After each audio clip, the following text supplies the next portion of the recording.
ეს ნორიოს სასროლეთის ტერიტორია. პირველების ინფორმაციით სწორედ ამ პოლიგონზე ავარჯიშეს მეთოფე სპეცრაზმელები. ამ დრომდე წვრთნების კვალი ამ ტერიტორიას ეტყობა. მიმოფანტური არის გაზის კაფსულები და შავი რეზინის ტყვიები. რეზინის შავი ტყვიები ნორიოს სასროლეთზეა მიმოფანტული. პირველების ინფორმაციით გუშინ ამ პოლიგონზე შინაგან საქმეთა სამინისტროს სპეცრაზმის მეთოფეებს ამზადებდნენ. ბაზიანის მასშტაბური წვრთნების შემდეგ სპეცრაზმელები ამჯერად ნორიოს სასროლეთზე მოამზადეს. ნორიოს სასროლეთში რატომ ჩაატარეს წვრთნები შეგიძლიათ გითხრათ? რეზინის ტყვიები არის მიმოფანტული ტერიტორიაზე. თქვენ იღებდით ნორიოს სასროლეთში წვრთნებში მონაწილეობას. რეზინის ტყვიები არის მიმოფანტური ტერიტორიაზე და გაგვაგებინეთ რისთვის ემზადებით 4 ოქტომბრისთვის რა დავალება გაქვთ მოცემული. გაგვაგებინეთ. თქვენ გეკითხებით, კი არ მუშაობთ გედედში? რა დავალებებს იღებთ? რატომ ატარებთ ნორიოს სასროლეთში? არა მუშაობ. აუ ისე შედიხართ ბატონო. სამსახურის გულიდან დავიწყო მუშაობა. გილოცავთ. ხალხის თემაში მიიღებთ მონაწილეობას.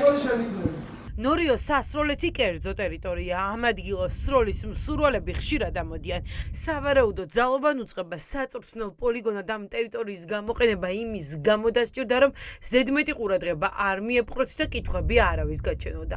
მას შემდეგ, რაც შაბათის ეთერმა ბაზიაში ჩატარებული წვრთნები გადაიღო, ამას დიდი სკანდალი მოყვა.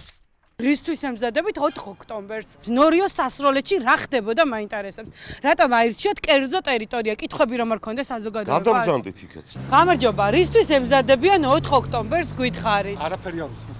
არაფერი არ იცით, ესე აქტიურად რო ტარდება წვრთნები, რას ემსახურება ნორიოს სასროლეთი გადავსებული იყო გედედეს თანამშრომლებით რამდენიმე საათი. თუ შეიძლება დიდი ბოდიშით. თუ შეიძლება. შეგიძლიათ კითხვებზე გავხსნათ. ვერ გავხსნი, არა არ შემიძლია. ის რომ გედედეს თანამშრომლები ყაზარმულზე ყავთ და ბოლო ერთი თვეა წვრთნები ერთმანეთის მიყოლებით ტარდება, ეს დადასტურებულია კადრებით, რომელიც მელაძის შაბათის გუნდმა გადაიღო. ნაციონალური მოძრაობის წევრმა ირაკლი ნადირაძემ გაავრცელა გედედეს მოქმედების კონკრეტული გეგმაც, რომელიც მოიცავს ზუსტ რაოდენობებს, მოქმედების სტრატეგიას, ტაქტიკებს და ამავე გეგმაში ასევე შეხვდებით იმ ეგრეთ წოდებულ მეთოფე რობოკოპებსაც, ვინც გუშინ ნორიოს პოლიგონზე ივარჯიშა.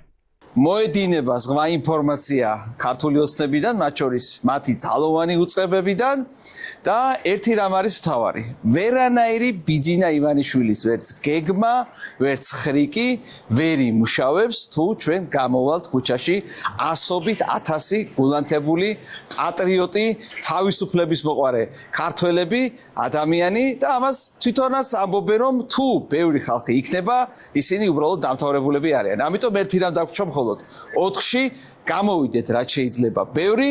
შინაგან საქმეთა სამინისტროდან გამოჟონილი გეგმის თანახმად, რომელიც ოპოზიციამ გაასაჯაროვა 4 ოქტომბერს გელაგელაძე ქუჩაში 5000-ზე მეტი სპეცრაზმელის და პოლიციელის გამოყვანას გეგმავს. მათ შორის იქნებიან დაცვის პოლიციისა და სასაზღვრო პოლიციის თანამშრომლები. სასაზღვრო პოლიციას 100 რობოკოპი ყავს.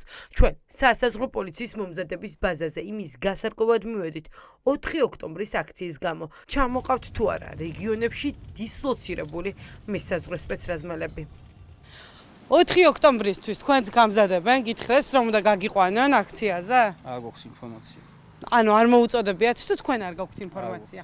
წვრთნებში იღებთ მონაწილეობას? პრესცენს მიმართეთ. ბოლოს წვრთნები როდის იყო? არ ვიცი. ირკვევა რომ სასაზღვრო პოლიციის თანამშრომლებიც გამოძახებულები არიან და იცით რამე ამაზე? არაფერი არ ვიცი. 4 ოქტომბერს უნდა გახვიდეთ თქვენს აქციის დასაშლელად, დასარბევად, მშვიდობიანი აქციის მონაწილეების? არ ვიცი. არ იცით? არა. არ თქვამთ ხელმძღვანელობას ჯერ? მობილიზება არ აქვთ გამოცხადებული? რა ინფორმაცია გაქვთ თქვენ? არ გითხრეს რომ აპირებენ თქვენს ინფორმაცია არ გვაქვს და ვისაც აქვს მიმართეთ პრესცენტს კინოცო. ძალოვანი უწყებიდან გამოჟონილმა ინფორმაციამ ქართულ ოცნებას დიდი თავსატეხი გაუჩინა. ვერ უარყოფენ რომ სპეცრაზმელების გადანაწილების სქემა და დანაყოფების რაოდენობა ნამდვილია. უბრალოდ ახლა ხალხს არწმუნებენ რომ ამ სქემას წინა აქციების დროს იყენებდნენ. და სასაცილოა ხო იმასაც კი არ დააკვირდნენ, რომ დიდი ხანია უკვე საქართველოს პარლამენტის შემოსასვლელი ჭიშკრები სხვანაირად გამოიყურება, მათ შორის დამატებითი გამაგრებაც აქვს. 3 დღე რჩება 4 ოქტომბერს 4 საათზე დაანონსებულ დიდ საპროტესტო აქციამდე. ამ დღისთვის ემზადება ხალხი. მთელი ქვეყნის მასშტაბით შეკრება ქვეყნის ცენტრალურ გამზირზეა დაანონსებული.